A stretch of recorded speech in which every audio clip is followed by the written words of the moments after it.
Well, welcome everyone. Really glad to have you here. And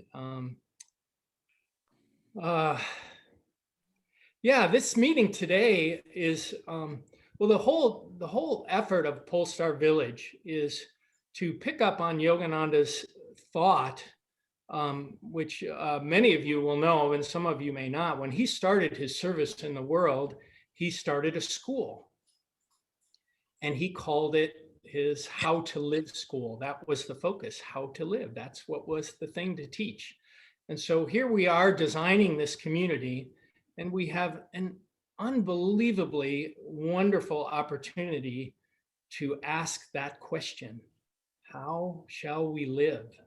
And so we're asking that question anew because we're designing it.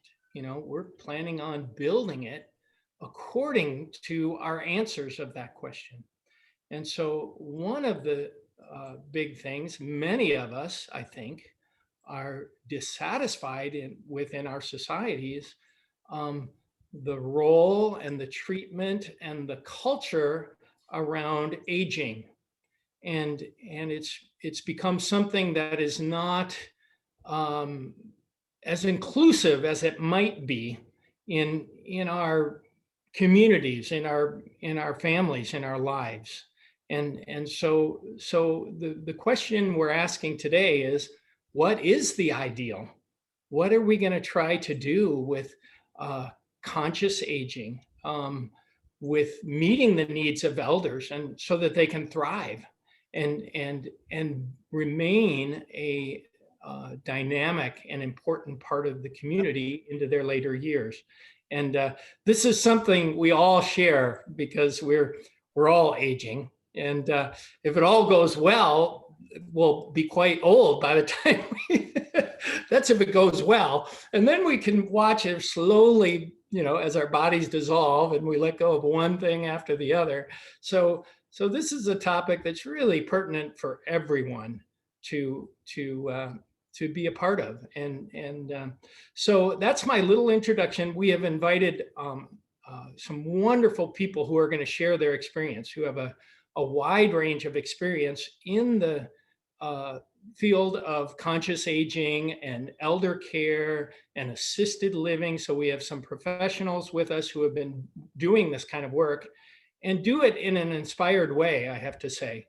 And so we really want to draw on their expertise and their input. So I'm going to first hand off to Veena, who has been involved in this for a while. And Veena, why don't you take over? And you can take the next slot. Okay, thank you, Michael. I love what you just said. And when I think about the ideal way to spend the last years of my life, or for a lot of people might agree, I think back to my grandmother, my mom's mom in India. I visited her a lot about 10 years ago during the last years of her life. She was very fortunate. She could stay where she was. She lived in this rural village in the jungle. She was surrounded by rice paddies and coconut groves and banana plantations. And I had wondered, why isn't she going to the city where her daughters live and where she could get more help? But every time I would visit, it was very clear. The whole village supported her. There was a young girl, maybe 17 or 18, who would come and spend the night with her, come in the evening. And my grandmother, who had been an educator in her earlier years, would teach her English and was helping her with her studies. And that girl would spend the night with her. And just in case my grandmother needed any help at night. And in the morning, she'd get up and go home and go to school. And then another woman would come. And my grandmother referred to these women all as her ladies. Another woman would come in the morning and help her get ready and make her breakfast and then leave and go for work in the rice fields. And somebody else would come later and they would do a puja together every day, like a fire ceremony, a ritual in front of the altar, and pray together. And then she would leave. So like these people were coming and going, and it felt really beautiful. And I even had said and had the thought, I wish I could be here and be the one to help you, but it didn't make sense at that time. But I fast forward now till about 2 years ago, and I find myself and my my partner Joe and our daughter Hanalei at the Ananda Center in Laurelwood in Oregon, where we were tasked with supporting retreats and caretaking the land. And within days of being there, I was offered the opportunity to caregive across the street at Ananda House, which is a home for elders. I felt compelled to do this work for some time, and I knew it would be very challenging, but it landed in my lap. It felt like a gift, so I went for it.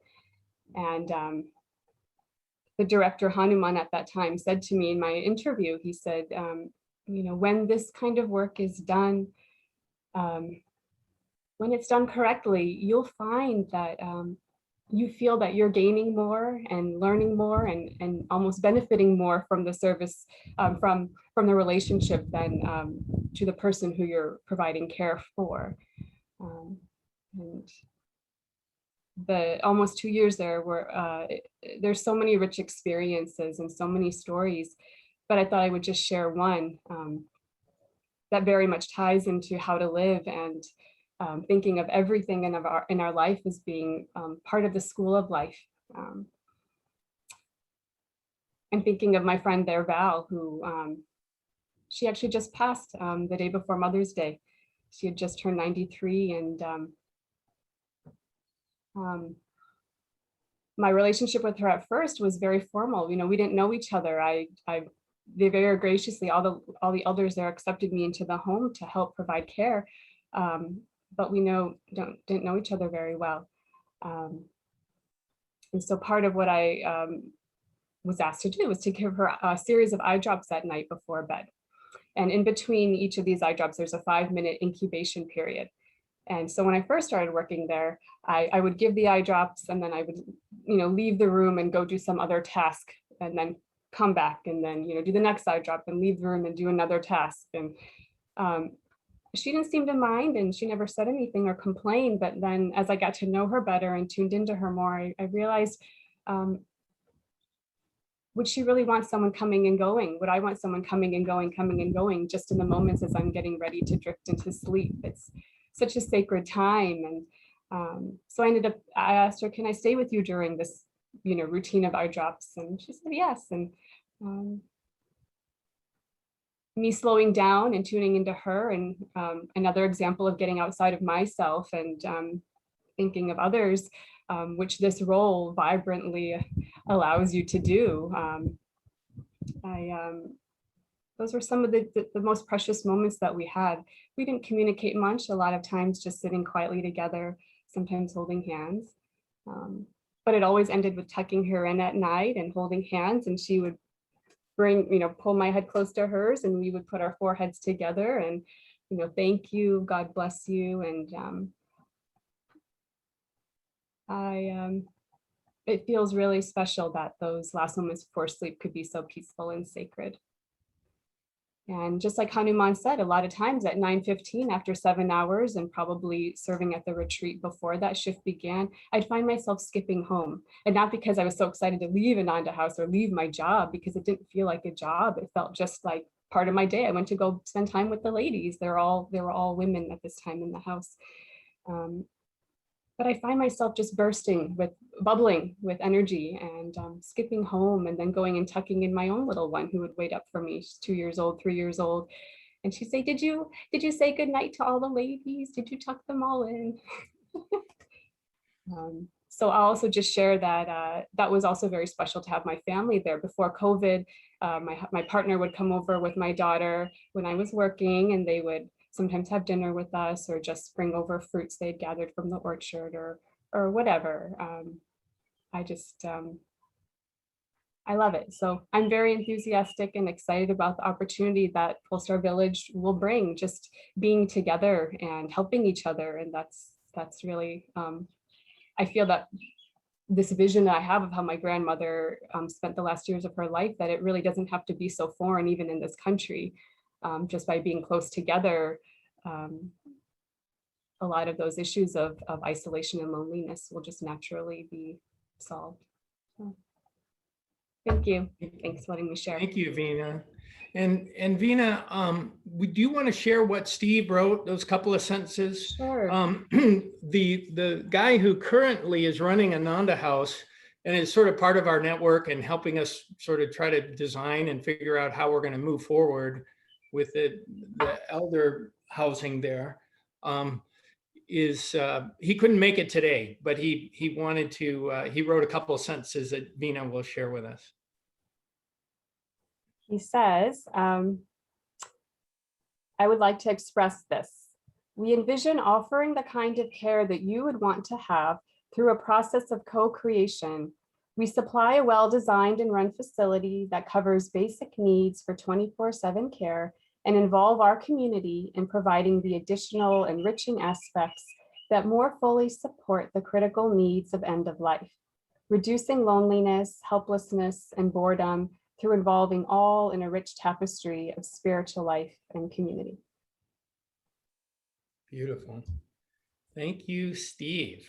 All right, he's here in spirit. And then, so yeah, let's move on. Now I'd like to introduce Bimal and Priya. And they are good friends of mine for many years. Priya, I've known forever, it seems like it. 30 years. 30 years. And they are both educators and wonderful souls, and they have also been on a path of conscious aging and just celebrating the opportunities that are available to us in aging. They came to Polestar just months before Pele's arrival, and did a really wonderful workshop with for and with elders. And we didn't know what to expect, and I didn't get to attend because I'm only 65, but back then I wasn't even that old. But anyway, we would hear all kinds of laughter and carrying on going on, so by all reports, it was a fabulous workshop. So anyway, I know you guys have something you'd like to share. We'd love to hear from you. Thank you, Michael. And thank you, Vina, for sharing your story, especially about your grandmother. I think the thing that Bimal and I were talking about this, what could be the nugget that we could share? We did this, the name we decided to call our workshop was The Art of Conscious Aging, because it is about, we want to provide all the practical support, but just like Vina said, tuning in, attunement, how do you tune in to those elders who are just on that last side of life?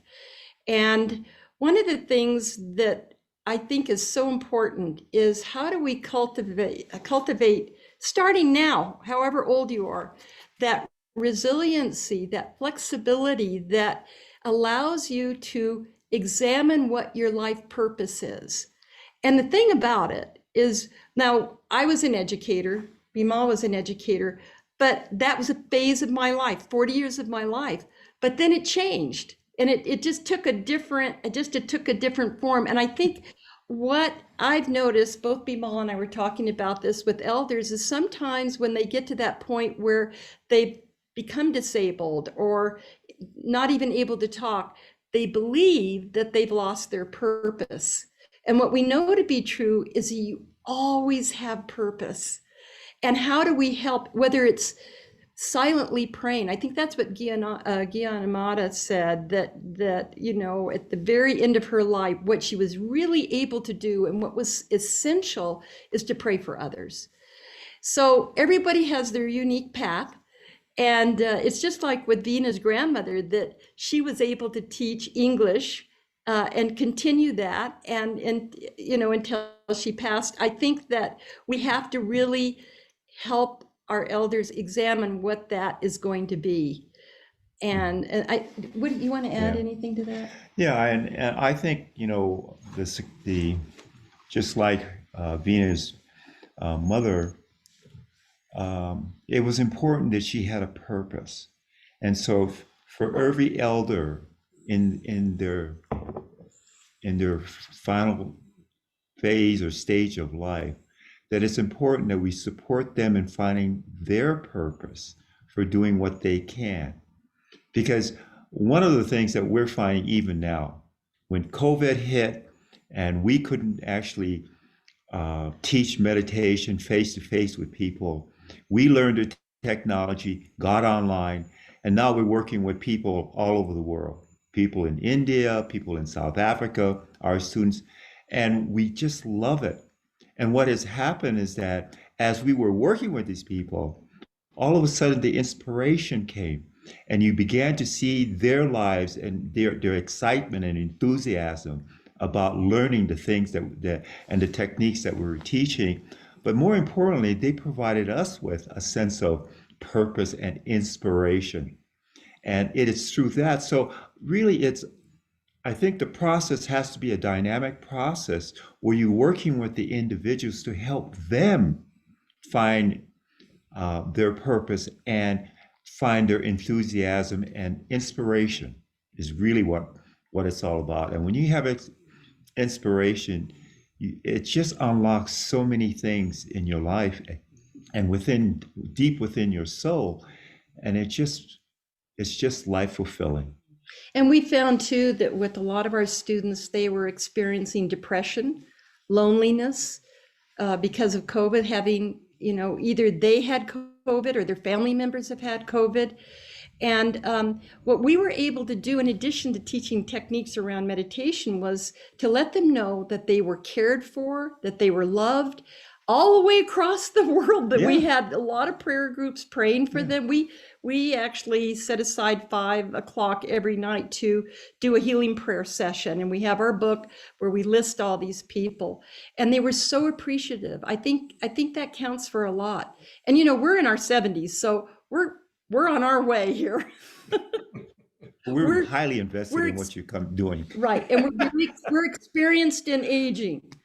I want to say hello to Kelly and Mona. We see you. All right. Thank you both so much. It's so great to see you both. Oh my gosh. It's Been too fun. long. Yeah. Thank All you. right. Well, we are going to move on. If you have questions, hold them for now, because we'll get our presenters through, and then we want to have discussion and questions and open it up. But Carrie Moon is next. And I've only known Carrie for a couple of years or so. I'm just so grateful for the work she does in the world, which you could probably explain it better than I would, but it has a lot to do with everything we're talking about today. So welcome, Carrie. And thank you.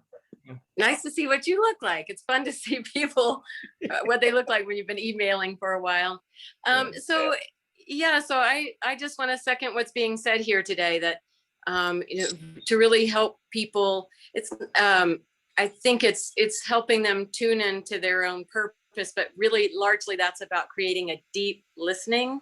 And a lot of times as people age, they might even lose their ability to find the words, but these deeper ways of listening through nonverbal, through sitting in meditation together, through really just deep eye contact, but deeply connecting, because it's really about understanding what they're trying to tell us about what they still want to achieve and heal in this lifetime, and how their own healing really helps heal the energy of the whole planet as people enter into those more frail years, to really be doing that deep work that it affects the consciousness of all of us.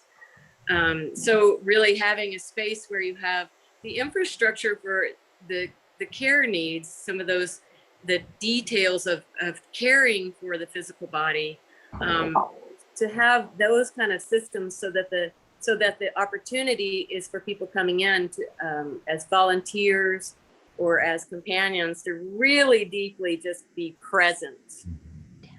So I have a lot of years of experience in the assisted living industry, and watching what happens in a corporate setting primarily, and hardworking, caring people trying to do the best they can within the parameters, within the box that really is the corporate for-profit model primarily, and trying to create person-centered individual attention and care, with not really the staff that might really take to do extremely well, or as well as we would like to see.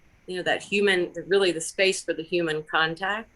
but especially as people need a slower pace to really be able to tune in, to really have enough people to really create that. So, but I guess my thing that makes me unique in this group is that being an impatient person, having spent years in care consulting in California and trying to help families connect to housing and care for their loved ones, I just didn't see a way to create communities that were more centered around a common intention, that were intentional communities that had an actual plan for the infrastructure of caring for people as they become more frail.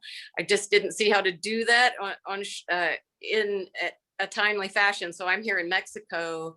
I've been here 3 years, and I'm already creating the second community in that we're 60% complete with construction of being able to build an environment where everyone has a private space, but you have shared common space, the whole co-housing concept. People move in before they need care, but with an intention around growing old together and providing staffing that increases as the needs increase. So true age in place. But in Mexico, of course, we're dealing with a culture of people who care about their elders and that have experiences with older people throughout their entire lives. But also just the practical aspects of the affordability of staff, being able to staff at a much better ratio in terms of being able to meet individual needs.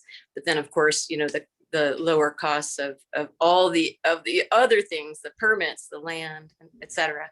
So I'd love to be really enjoying being involved up north. But in the meantime, trying to create solutions now for people who really need solutions now, because they're retired and they have the money that they have available is what has to last them. And you can't always predict really what level of care you're going to need. So yeah, so that's my unique spin really is just doing it in Mexico. This area was already drawing a lot of expat Americans seeking affordability. And so there are already quality English speaking doctors, alternative practices and activities geared towards English speakers. But I wanted to work the supply side of it and the age and place side of it, because a lot of people are coming here as active retirees, but there isn't really an intentionality around, and as denial runs pretty deep in most of us in terms of what could happen to us even if we ate well and exercised our entire lives. But those kind of the types of services that can adapt to anything that might come along, because it's actually the later years that are the more expensive years, the more vulnerable years in that way, as well as the other ways, more physical. So, but I love to talk to other people who are actually interested in age and place concepts. We're a growing community, so it's wonderful to be with you all. Thank you, Carrie, and thanks for joining us today. Really appreciate it. And just so people know, she has been doing this in the context of other communities, spiritual communities as well. I'm getting a lot of feedback all of a sudden. Is anybody else? No. All right. We have one more person to share. And are you here, Jane? I actually haven't seen. Oh, okay. I do see you on there. I got to move to my Jane. Are you here? I want to introduce Jane, who also worked with Vina at Ananda House and is a nurse, I understand, and has been in this industry for a long time and providing the kind of conscious care we're all talking about here. And hello, Jane. Hello. Glad There to be here. Thank you for asking me to weigh in. I became a CNA when I was 20, and I worked in the medical field a long time, seeing, with my life, what it is, how far I could progress in the industry. I did make a conscious decision that I wanted to stay in touch with service to people. And I love Yogananda's mission of world brotherhood communities because we are a brother's keeper, and the spirit of that is like the builder. And and I have a little quote that I just think is so nice. For it is the mind that builds, and whether the fruit of the spirit brings forth brambles or figs depends upon the application. And thus you sow to the spirit or to the whirlwind. And in America, Carrie has indicated really nicely the challenge that we have of in our materialistic society of creating the time and the space and the energy to be our brother's keeper, to return to those values that are spiritual values in caring for each other. And so I'm here to just say it in another way, what Carrie said. In our society, and as a nurse, there's a lot of skills that nurses do, starting IVs and hanging IV bags and all kinds of things. But the person is the sacred. And so as you create this, you want to make sure that the people bringing the energy to the elders, that it honors everybody involved, so that the people coming to give can do so joyfully and do not become too overburdened. So when you create the structure, Beth Corinna Kinsey at the Ananda Village, she looked at what they could do on the Ananda Village property. And she decided, okay, if we provide all of the infrastructure things, and then they hire their own medical care providers to come in as needed, that way they can stay as free as possible from the bureaucracy that can tend to become so burdensome. And there are so many things to be done in running a home of whatever size. And there's so many ways that people can give, but then those ways get hampered by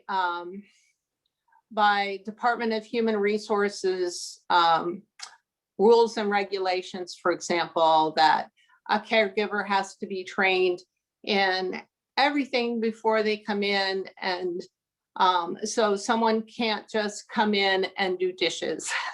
Someone can't just come in and do housekeeping. If you can design things in such a way that that everyone can be involved and participate, it will be so good and so nice. And I'm real excited about what you guys are doing. It's just really awesome. All right. Thank you, Jane. I Thank really appreciate that. And your last point actually is a great segue into the next thing I would like to do, because I would like to share kind of our conclusions so far, because we've been studying this for a while. And Vina, if you would pull up that the latest rendering of our village plan, which is still in process. Everything could still change, although it's getting closer and closer, I would say. And you could scroll down a little bit or up, whichever the case. Yeah, just to see the. Vina, put the cursor on the housing. There's the elder. Let's go around the circle there. So in this rendition, which not to be attached to it or anything, but it is an interesting iteration. There's the elder housing, and then there's the community center. And then moving to the right, there's the two high density, kind of like apartment units or could be condos. And then now we've got coming down on the right side, down to the south, yeah, to the bottom, little buildings along the parking there that could be more affordable units. And so the first thing we realized about elder housing is we want people to live in the house they're used to as long as possible. And so we are going to build all the ground floors for age in place. So basically you start with that. And really our ideal isn't necessarily to have a house where all the elders go, but to have the elders integrated into the community and to have neighbors next door and people who look out for them. And just like people have been saying, and that's really our ideal. And now there is a point, I think, in the needs. Well, let me first mention along those lines, that a lot of what these folks have been telling us about caring for people is if you have the elders together, the efficiency that's involved in bringing them care is really, much better. In other words, they aren't spread all over the place, and it's inefficient, and costly to bring someone out and get some help. But of course, what we've been saying is, with all the people living here sharing this lifestyle, you're going to have friends, you're going to have family. It's exactly what we had here. We had one 82-year-old in our at Polestar here, and she did great by herself, but maybe a couple times a week she needed a little help, and it was easy. I'm going into town, I'll bring you your doctor's appointment, or I'll pick you up a grocery. I mean, there's so many things that are just part of life that can just unfold in a natural fashion. Now, it is also true that depending how it goes, at the great train wreck at the end that we're all pointed for, you might die with your boots on, but oh, I pray. But if you aren't one of the lucky ones, you might have a little more of a long drawn out affair, and that's what the assisted living is about. But imagine if you were in one of these units and it came time where you really needed someone around 24/7 and maybe some more professional help at that. You haven't left your community. You walk across the green, you're living there now. You're still in the same culture. You're still in the same neighborhood. You still have the same friends and the same patterns of living that you can be part of. And so to me, this is just common sense. It's just like, if there's a better way to do it, I'd like to hear it, honestly, because we're trying to find the best way to do it. But we have this silver tsunami right now, and elders are a big part of the society at the moment, and this is just a very, very sane way, in my opinion. Also, of course, you can have your little cart. You could tool across the village green if you don't want to walk, and go get a meal at the common room, so you can catch a meal there, or have someone bring you a meal. There's just so many ways when you have intention in how you live together. And I've, as many of you know, have lived in intentional community my whole life, and it's a lot of hard work. There's nothing easy about it. But there's a lot of great and wonderful things about it, and it's worth the effort, because with the degree of cooperation that we are capable of, the quality of life can go way, way up for everyone. And so I just wanted to get that on the table, just in terms of what we've learned so far, and kind of what we're shooting at. We're going to do age in place. We're going to make neighborhoods that elders are a part of. We're going to make it possible for them not to leave their lives when the point reach. I remember my mom was in a huge house, and she just didn't want to leave, and it just came to the point she had to leave, and it just was a you know, in a situation like this, you could really soften the, you know, that kind of impact on someone's life. And not to mention having all the wisdom and the experience and all the things that elders bring that is so essential. Oh, one other thing I didn't mention is the mixing of the preschool and the elder facilities, which is sort of on the table too. That's sort of a slam dunk. You know, we won't be the first to do this. People are doing it, and it just makes a lot of sense. You make school service projects, you make connections between all ages, et cetera. And so, you know, everybody becomes a part of different parts of everyone else's life, you know, or at least has the opportunity to do so. So with that, I think we could go on to questions, comments. Yeah, if you want to raise your hand or just unmute and speak would be fine too. I think we did pretty good. We've got about 15 minutes to just sort of air it out. Any questions? And to any of the specific people who spoke, there's a lot of expertise there. So if you have specific questions, fire away. Hi, Michael. This is Mona, and I just want to mention what I've been up to. I've been up to, I was over 70, and I went on a rites of passage to become an elder. And I had no idea what I was doing, and we had a whole day on the Appalachian Trail, and it was really cool. I learned so much, and like Bimal and Priya was saying about purpose, that is, you know, amazing. But I've had a group for 4 years, and my emphasis is more in preparing to be an elder. What does that really mean? Who are you? And I went through my own seclusion for about 5 days, looking at all the books and the poems and the articles, and then said, I have to live this before I could really go out and teach it. So I've been doing workshops, and I had a group for 4 years before Kelly and I decided to do our authentic journey of selling the house and traveling to who knows where, Fort Collins, one place. And what I found, that there are certain pillars, like spirituality, intuition, fun, and support for self and others, that seem to be really, really important.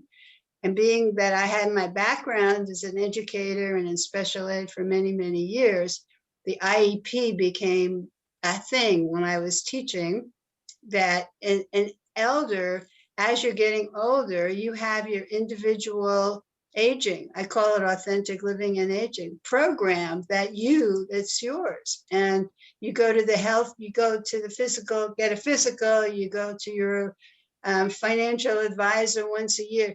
You look at this, what am I doing? Life planning, purpose, intentions, grief, death and dying. And, you know, for 4 years, we had a group of between 7 and 10 women getting together monthly, talking about issues that nobody had anybody else to talk to about. So, you know, my goal after finishing my rites of passage was to get this to younger people. We prepare kindergartners for kindergarten. Why don't we prepare people as they're getting older to be spiritual, conscious, authentic elders? And we use collage and music and, you know, not just writing or other stuff. So it's really fun. And so anyway, I'm excited to tell everybody about it. Wonderful. Wonderful. Thank you. Yes. Carrie? I just wanted to pose a question sort of along those lines is, first of all, I think that the structure you have with the age in place possibility when people need some services, and then this separate assisted living for higher level of care is really, I haven't seen a better way to do that. The question is, one of the issues is that the people living in communities, it starts to become stigmatized to have to move to the assisted living. And so you have people like your mom resistant to leave her house, or what I'm dealing with my mom right now.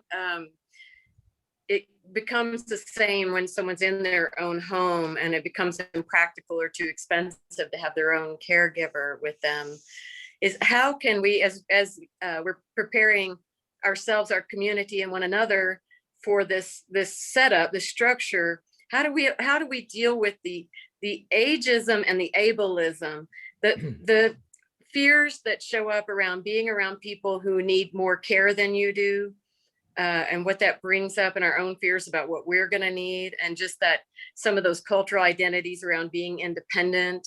If anyone has ideas about that, I'd really love to hear that.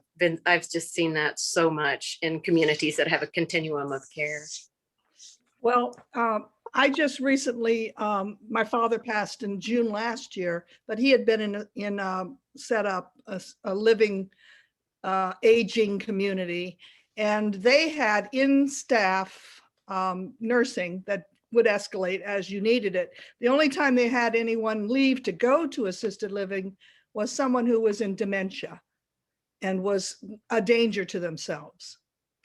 But my father, he knew that he would be fine. I mean, he was 100 years old when he passed, and he wanted to stay in that room. He loved that room. You know, it had a beautiful view and he had everything there. And Vina remembers that she was there. And I just moved in the last week that he was passing, because the care was coming, you know, the nurses were coming, but I was able to, you know, just stay there and play the music from Ananda and say, and the chants and, you know, pray with him and have it be peaceful and quiet. So there is that level that can be attained in their own space if they're not a danger to themselves, is what I'm saying. So if they have dementia, they really don't know they're going to assisted living. Well, but the truth is that from the point that someone has enough dementia that they're not safe, meaning they might leave and not be able to find their way back, they can still be cognitively pretty sound in every other way. And those are the challenges where they're really, you might even, if you just were talking to them, you wouldn't know they had dementia at all, but there are moments of the day where they're unsafe alone. And those are the biggest challenges. Or people who have Parkinson's and they fall a lot, but they don't remember that they fall a lot, even though they still may be cognitively strong in other ways, there are constant falls. So it's those, you're right, in many cases, but there are just those areas where, you know, they're not progressed enough to be aware, to not be aware that they're having to leave their home. And I think that that's probably the thing that I enjoyed, or not enjoyed, but appreciate the most, was the fact that the nursing staff was so aware. They were on the scene. They saw things happening. They knew how to check in more often. They were able to, they all had buzzers, you know, so they could actually, it seemed like it could have been, the whole place could have been assisted living for that matter, because nursing staff was there and available. The only time you saw somebody leaving because they were so,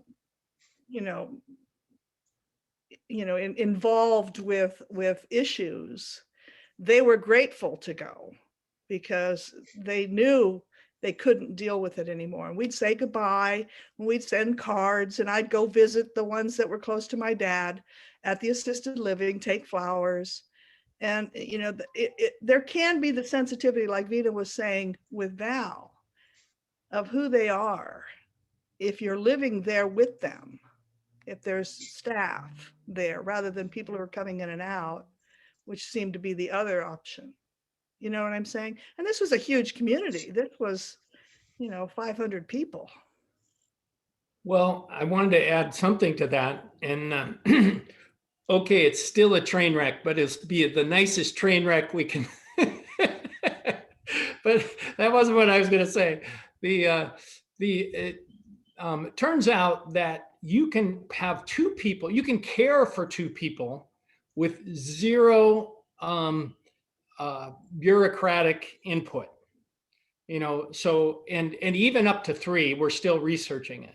So basically your first line of of support is going to just be the organic friends and family and community around you that see a need and are good for helping out, but you could also, in order to answer Carrie's question, you could avoid that move across the green if that was undesirable, much longer possibly, just by doing what you're describing, Susan. You basically ratchet it up, and I mean you could argue, heck with the facility, why don't we build it that way? Let's build easily accessible units where that are held for the aging population, and so anyway, I'm glad you brought up that point. It's something really worth thinking about. Michael, we haven't mentioned the virtual communities. There are over 300, there are probably over 400 virtual communities now for nonprofit organizations getting together to help people age in their own home. And they're connected with people. There's a lot of information. We just started one here in Edmonds and Linwood. There's like 5 little places here. So I've been involved with that for about 2 years. And it's beautiful of how much you can do if you're connected, and you get to know the people, and they don't have to move. And some of them can't afford to really get out there and move, but they can afford a little monthly fee. So aging in place virtually. Awesome. Thank you. All right, Therese. Yeah, I just want to put in for the beauty of community of, yes, virtual, but then here we are in communities. So let's have support groups. Let's talk about it. Let's have communication. Let's see what each unique soul needs in their journey, and find out, just by tuning in. That's so beautiful. And as a therapist, I deal with a lot of people retiring, and the issue of relevance is always in there. And the community piece is just going to feed that relevance. It's just going to, there's going to be ways where people, like you said, either silently or servicefully engaging in the ways they can. So that in itself is going to be such a huge healing for people to have. And the as we talked about, loneliness and boredom, and what each soul can do. And then in that Michael used that word, the train wreck. And I think the best thing we could try to do is make it a peace train, if possible. We could get on the peace train. And I just want to say, my dad, who's actually, I think, dying, in the process of dying right now, or moving to skilled nursing facility to do all this, he was one of the most successful and stubborn people I know, and didn't want to do any of this assisted living, but was forced to do it because of his health.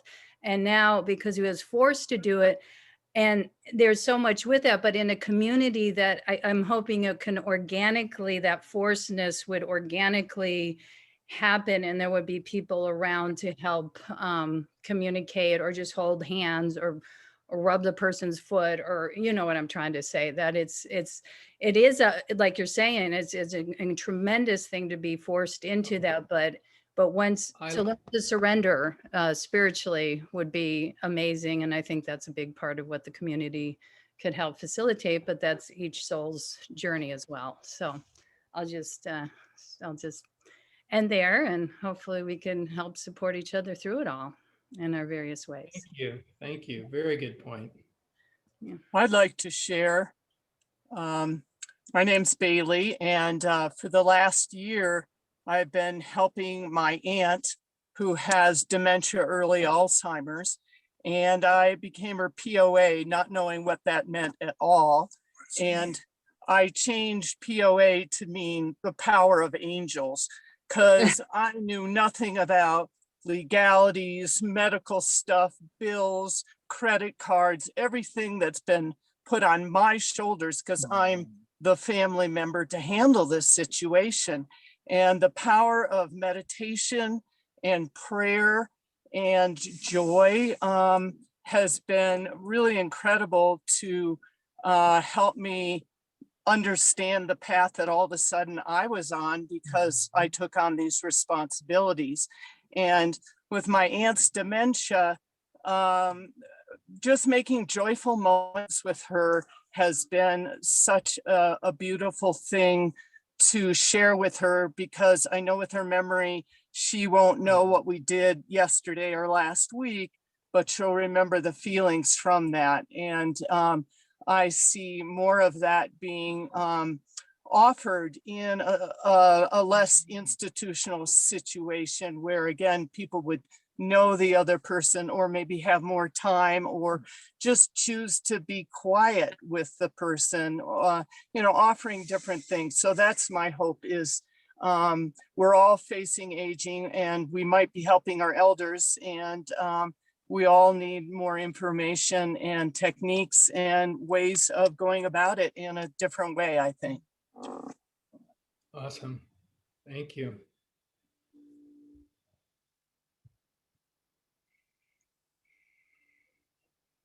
Jane? I'd like to respond. I love what everyone has said, and I think in America, purpose has been a big deal. In India, they have been a beautiful example of being is its own justification. Being is its own justification, and the soul, and the power, as you guys are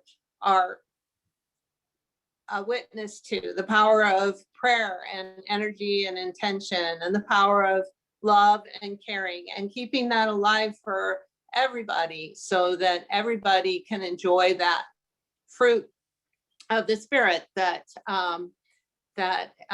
everyone is cared for in the giving and receiving.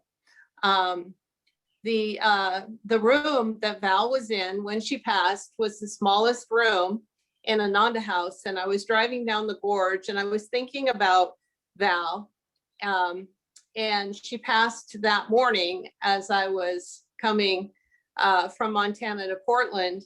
Her daughter was on the floor in this very small room, but by her all of the time. And then there was another woman in attendance, an old friend of theirs, who would wake her up if there was anything going on that Ellen would not want to miss. And that was the same room, Priya, that your mom was in. So you know about the size of that room.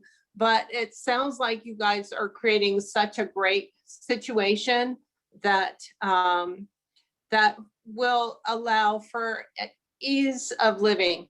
The house that is Ananda House has really maximized as much as possible within what it is, and pre-existing home, and the grounds made beautiful by Seva people, and lots of loving intention. We also have had a woman who just had to move into a higher level of care. She had Alzheimer's, and she had nightmares and night terrors. And so on the night monitor, it was going, we would switch out who was on the night monitor, but it was a matter of hearing her when she got upset in the night and going down there and helping her. And it was a progressive thing that it just got to the point where daytime, nighttime, she was requiring one-on-one 24/7 kind of care. And so she needed to go into a memory unit. And that's another area that's very underserved in America. So the memory dementia piece is pretty big.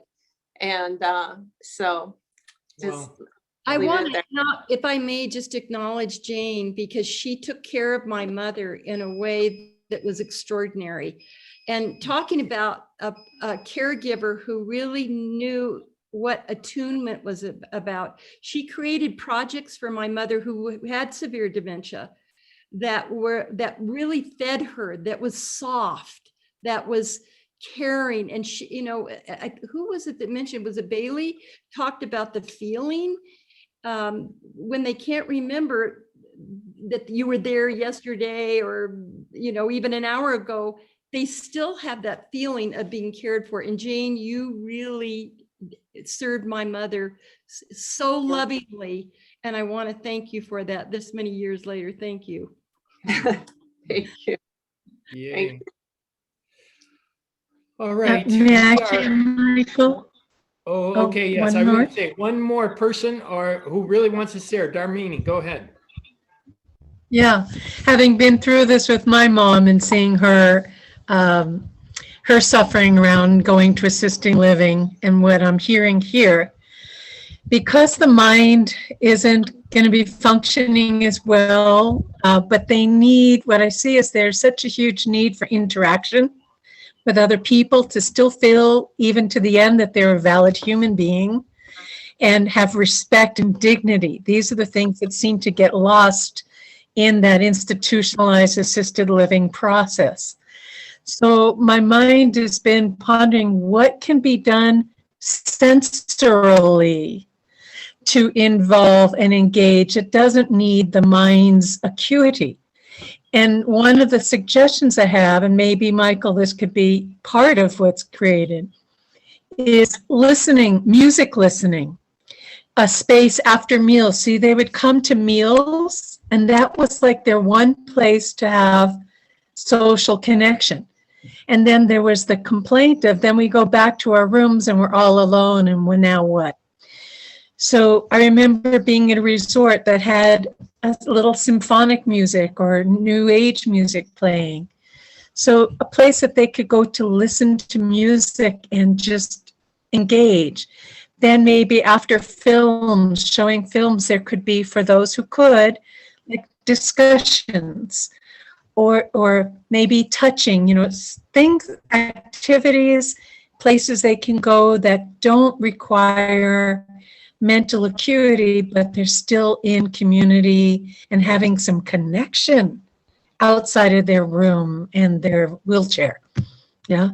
Very So good. music, a prayer chapel that they would be brought to, even if they're just sitting. And my mom was like, I don't want to go to assisted living. I'll just be sitting in a wheelchair drooling with all the others. So make it more meaningful in a way that's easy to access. That's my take. Thanks. Michael, can I say something too? Okay, and we are going to try to wrap up here, but go ahead, and then we'll take one more from somebody who hasn't spoken yet, who really has something to say. So go ahead. One of the things that I feel is very important, and giving whoever the client or person is, giving them meaning. One of the examples that we did. Remember Joe, who was at assisted living at Ananda House, when he was in his last phase, and he was in the hospital, and really struggling with because he was disoriented. One of the things that we asked him to do was, as we were there to support him in things, we said, you know, Joe, before we leave, we'd like you to bless us. Yeah. And the change, the affect that he made. I mean, he was a 90-year-old person who was pretty much immobilized, but the fact that he could give back to us was very meaningful for him.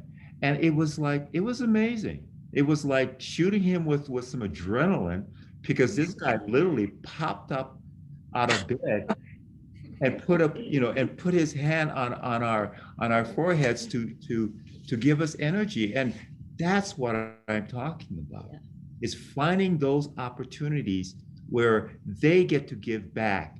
They have the opportunity to give to you, just as you have the opportunity to serve them. Very good. Thank you. Yeah. All right, we're going to try to wrap up here, but if there's one person who hasn't spoken yet, who's just dying to say something, okay, Stephanie, you're on.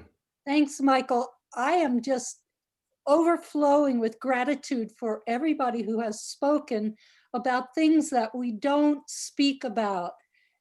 And what the last gentleman said leads right into my feeling of how exciting to have the whole community be asked and regularly say how elders are essential, how this particular elder is essential to me from the littlest children on up.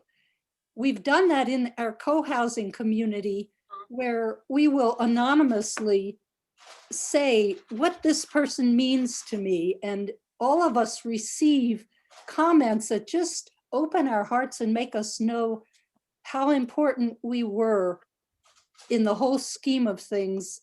And it just isn't said enough. And if we could find structures, because it's so true that all of us know how essential all the stages of life are for us.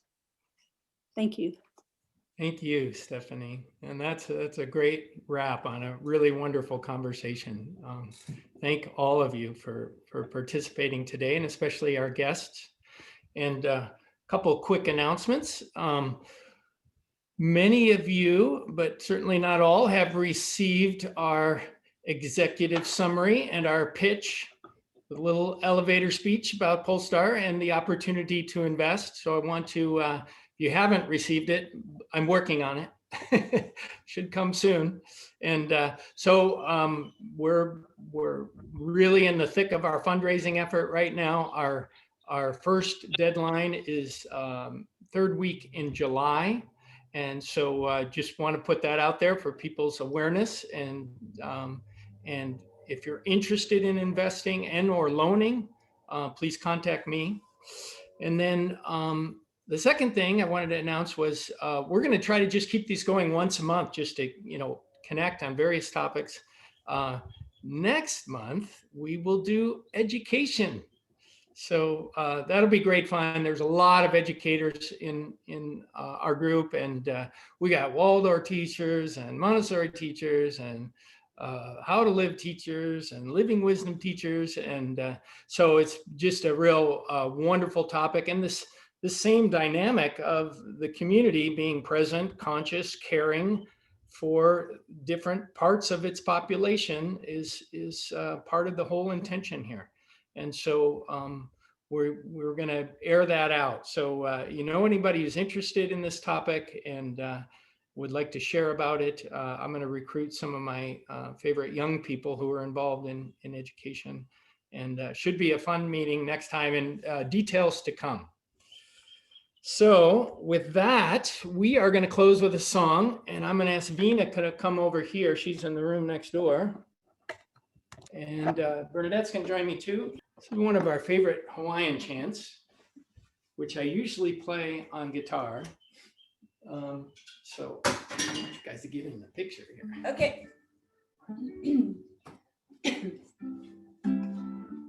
And some of you will remember this really beautiful little chant. And are they all muted? If you're not muted, you shouldn't sing along. They are all muted. They are all muted. Okay, yeah. So you can say the words after me if you like. He ke hao. Ho'o ma'e ma'e. Ke aloha. And the words basically mean love is like a healing water, a healing dew that washes away all hurt, all suffering.